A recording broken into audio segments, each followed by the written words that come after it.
Welcome back to the Rogue Wave podcast. I disagree. We are a Rogue Matter podcast, part of the Rogue Matter podcast network, and we're going to be announcing a whole bunch of cool new podcasts. We already have Button Smash, which you can check out, and you can find all this stuff on our YouTube page. Because of social distancing, we can't do a Congo line. You know, like when we're announcing the new thing, like the how low can you go kind of thing. It's like, you know how you do when there's new things happening. It's a whole party full of people and they're doing all kinds of weird stuff. Oh, you can do it. It's just a lot different. I mean, you're basically hard to do on Zoom. You're it's miming really hard. It's yes, you're miming it. And of course, you're going to always win because you're faking it. Yes, and you're lying to your friends. Okay, yes. Go ahead. Go ahead. No, you're not really lying. You're just miming it. It's kind of deceptive. Go ahead. All right. So the boys, we didn't review episode 6 last week. We've kind of been. It's funny. God. We've been binge reviewing it. We've been grouping episodes together. So we're gonna tackle 6 and 7. What do you mean, we white man? You're the one who's been. I don't see race or color, so I'm clearly offended by that. We're all human beings here. That joke is older than both of us, by the way. What do you mean, we white man? Look that up. That's an old joke. Like, go ahead. It's an old joke. I think it's a Long Ranger joke, but all right, go ahead. Or Zorro? No, not Zorro. No, listen, don't dig deep because think about it. We're just gonna say the wrong stuff and then get roasted in the comments. So don't do that. No. But all right, so okay, I'm not really watching us as them, a show, but you are enjoying them. Yes, us as a show. Yeah. We've been doing it as a binge almost, which is kind of funny considering they're you got this episodes. two episodes per review kind of thing going. Yeah. Right. So we're up to the penultimate episode 7. Okay. So far this season, obviously we've had things like Homelander's son, who is a natural born or supposedly natural born. Was it Compound V? Right? Correct. So he is supposedly a natural born superhero, as opposed to every other superhero, which was created by Compound V. We've had Stormfront, and they revealed her suspicions against that, though. Yes, I have my own little suspicions against that. I actually do, because they made it a point in episode 7. So Stormfront, basically, we've seen who she is. She is legitimately like a Nazi. You know, like there are a lot of shows out there that like to use like white supremacists and neo-Nazis, and in some cases like an allegorical way as well too. Maybe not allegorical, but Watchmen kind of comes to mind, where it's, they use, Rorschach then represents the white supremacists and things like that. Stormfront is an actual Nazi. She was born in 1910, and she was part of the Nazi party. Okay. Like she's a legitimate Nazi. And so kind of clears up another argument we had, but okay. What was that? Because I was like, I think she's a little, I think she's on the other side. And you were like, well, we don't know that yet. It's just carnage. and I was like, well, look at the people she killed. So, I mean, I had no proof. And that was still that was back when I was watching the first 2 or 3 episodes. So, but I'm glad to see I was right. Thank you. Yeah, no, I mean, again, going back to the comic versus the show. I mean, we wanted to see where it would go, but that was what the original character was. Also, he was okay. Fair enough. It was a he. Oh, that's interesting. That's a development. Yeah. So the two of them drop by, and they basically kind of like steal the son away, who has gotten over the fact that his father pushed him off the roof, and now wants to kind of get out there, and so Stormfront and Homelander stole Homelander's son correct. From the mother. I would say not steal, yes, but they convinced him. They spirited him away. No, they kind of played mental games, which is what you do with kids, and got him to like fly away with them. So they took him. But it was of his own. That's what spiriting someone away means. In a way. So these are all like things that we've kind of gotten to the. We've had this developments happen. We've had this kind of thing happen. The reason I say I don't know if he is legitimately a natural born superhero, though, even though it's implied, and that's Homelander's son you're talking about, right? Now. And that's what it probably is.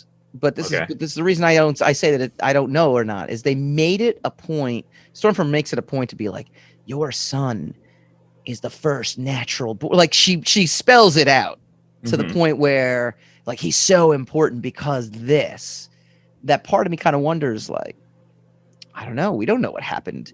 Like she was supposedly dead, the mother, Rebecca was supposedly dead and she's not, and in the comics she is dead. So they could kind of open the door and do anything with this. Are they going to go this route? I don't know. And it's just one of those things where I'm like, interesting. They made it a point to spell this out.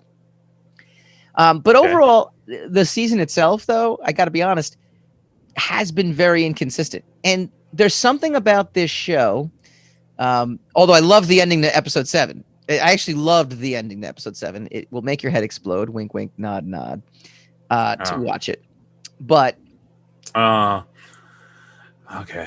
I assume actual heads are exploding in that episode, right? Yes. It's like the end of Kingsman, right? Yes, where everybody's no, they're actual. Yes. Oh boy. And we don't know why. Oh, how innovative! How wonderful for this show. But fantastic. That's striking. It's. I don't know how to explain it. It's like watching Walking Dead and not knowing, who's going to die next, kind of thing. And in a way that trick works very well to create suspense and tension. But in this case, it's kind of gotten to the point of dread. Like I actually have dread about it versus like, ooh, I wonder what's going to happen next. To, oh God, I hope, like anytime Homelander's on screen, I'm like, this guy could literally just tear this person apart. And there's that sense of like foreboding evil that has accumulated over this season versus the first season where it was a little more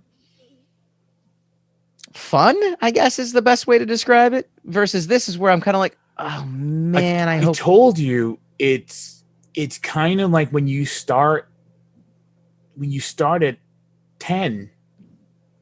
There's nowhere to go to. Yes. There's nowhere to build to. Right. Correct. So, I think my personal feelings, and I will not soapbox about it because I've made enough of a stink about the show. I think if it was like a slow burn where you weren't quite sure, where everything was ambiguous about the 7, right, and you started to get inklings towards the middle to the end of the first season, that wait a minute, I don't think the 7 are superheroes. I don't think these guys are on the up and up but they started literally from episode 1. Episode 1, Homelander destroys a military plane or something, right? Yes. He's obviously on secret missions for Vought. They're doing all kinds of nefarious things to the point where like, all right, so these guys are up to no good, like predominantly up to no good. So where does that go? And then you got the boys, right? And because they're always outmatched by the heroes, they're all 90% of what they're doing is always in the shadows in rooms talking about what they are going to do. Yes, but there's not a lot of interaction between them. So it turned out the first season turned into more of a Superman allegory with a mommy fetish, and it's effectively menacing in its own way. Menacing is a good word for it. The problem is Zack Snyder kind of beat them to it in making the boys real life, because Zack Snyder's Man of Steel, or especially in Batman versus Superman, kind of really flirts with an evil Superman. Right. He's not evil, but the fact that everybody's got their doubts about this guy, right, which is not the Superman legend, right. No one doubted Christopher Reeve. People were throwing kids off of waterfalls just to see if he would show up, right? Yeah. So, but Henry Cavill's Superman is a little like that guy.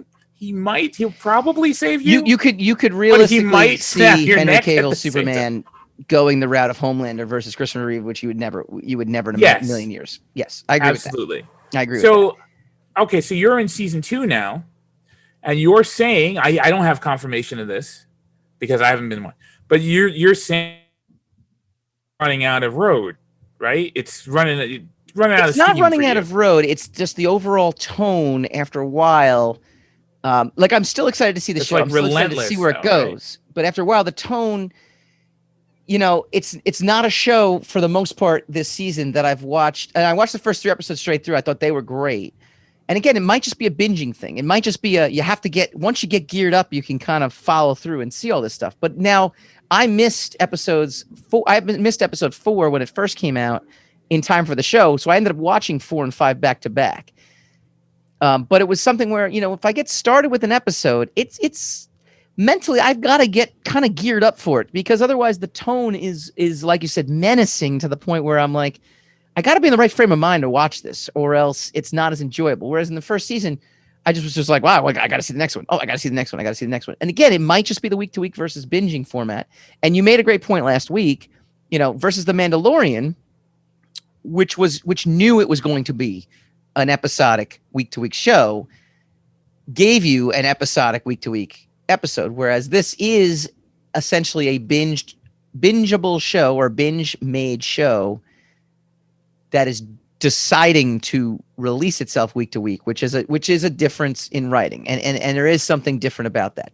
My excitement, and they're almost done, right? Well, that's what I'm saying. My excitement for episode 8 now is heightened, because I know it's the last episode, and so the cliffhanger that we saw at the end of episode 7, that could be episodic in nature, right? Because I mean, primetime TV, regular TV used to do this, right?